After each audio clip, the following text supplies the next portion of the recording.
नमस्कार। सीतापुर में एक दरोगा द्वारा थाना परिसर के भीतर सर्विस रिवॉल्वर से आत्महत्या किए जाने की सनसनीखेज घटना न सिर्फ अपने पीछे तमाम सवालों को छोड़ गई है, बल्कि शांति एवं कानून व्यवस्था दुरुस्त करने की जिम्मेदारी उठाने वाले पुलिस महकमे के भीतर की असलियत को भी उजागर कर गई है। हालांकि मृतक दरोगा के सुसाइड नोट के वायरल पत्र और पूरे घटनाक्रम की तह तक पहुंचने के लिए पुलिस अधीक्षक चक्रेश मिश्र ने एडिशनल एसपी साउथ के नेतृत्व में सीओ और एक प्रभारी निरीक्षक की 3 सदस्यीय कमेटी गठित कर दी है।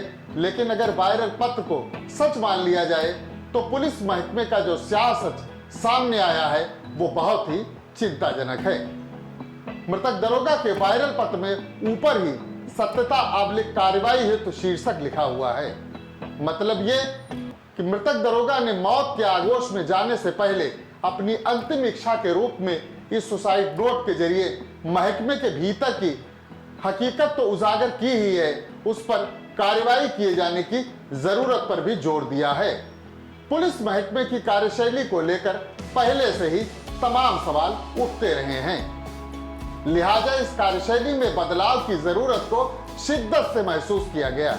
इसीलिए समय समय पर कहीं स्कूलों में कार्यक्रम आयोजित करके या फिर मित्र पुलिस जैसे स्लोगन लागू करके पुलिस के आचार विचार को बदलने का प्रयास किया जाता रहा, क्योंकि पुलिस की छवि अपराधियों से ज्यादा आम जनता को भयभीत करने वाली रही है।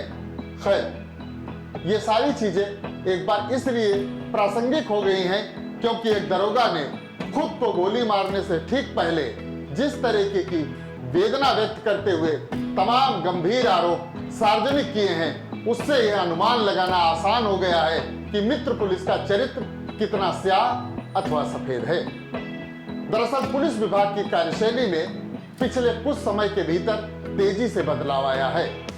आधुनिकता के दौर में तकनीकी दृष्टि से काफी मजबूत हुए पुलिस महकमे को अब मुखबिर खास से लेकर इलाके के संभ्रांत नागरिकों से तालमेल बिठाने की कोई आवश्यकता इसलिए महसूस नहीं होती क्योंकि अब घटनाओं के खुलासे और अपराधियों की गिरफ्तारी के लिए उसे इन सब की नहीं बल्कि सर्विलांस, स्वाट और अन्य तकनीकी टीमों के सहयोग की आवश्यकता होती है। इसीलिए अब वह अपने नफे नुकसान के हिसाब से अमन पसंद नागरिकों को तवज्जो देती है।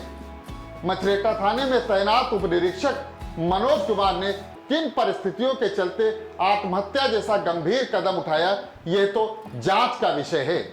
लेकिन उसके सुसाइड नोट के बाद प्रथम दृष्टया जो सच सामने आ रहा है वो विभाग में भ्रष्टाचार और मानसिक उत्पीड़न की ओर इशारा कर रहा है।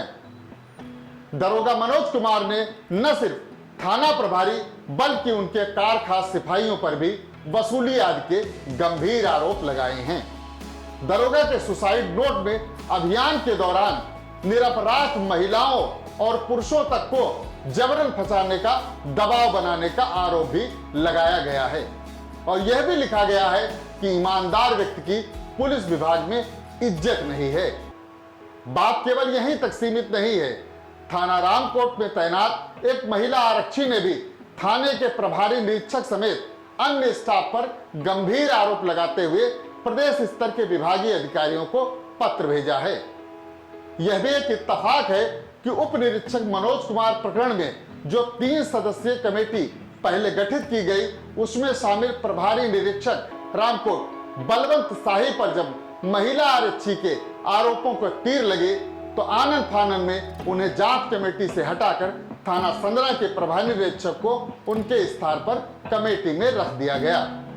महिला आरक्षी की शिकायत के बाद प्रभारी निरीक्षक रामकोट खुद जांच के घेरे में आ गए हैं, जिस पर क्या कुछ परिणाम सामने आता है यह तो भविष्य ही बताएगा।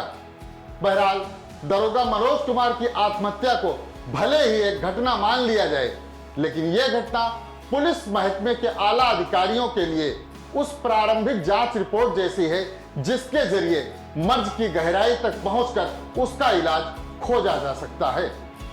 पूर्व के पुलिस अधिकारी वेश बदलकर या फिर किसी सामान्य फरियादी के रूप में थाने और चौकियों पर जाकर वहां के हालातों की सच्चाई समझा करते थे। थानों में एफआईआर लिखी जा रही है अथवा नहीं, इसके लिए टेक्स्ट एफआईआर भी दर्ज कराई जाती थी। लेकिन अब ये सब बातें गुजरे जमाने की हो गई हैं।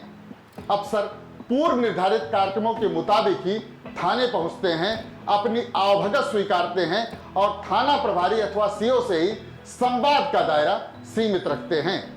ऐसी स्थितियों में बदलाव, महकमे की साख को पुनर्स्थापित करने और जनता का भरोसा जीतने के लिए अधिकारियों को अपने दफ्तरों से बाहर निकलकर थानों का औचक निरीक्षण करने का प्रयास करना चाहिए, ताकि जमीनी हकीकत को समझा जा सके और दरोगा मनोज कुमार जैसी घटनाओं की पुनरावृत्ति को हमेशा के लिए रोका जा सके। ऐसी खबरों को देखने के लिए आप हमारा YouTube channel the UB TV like और सब्सक्राइब करना न भूलें। धन्यवाद।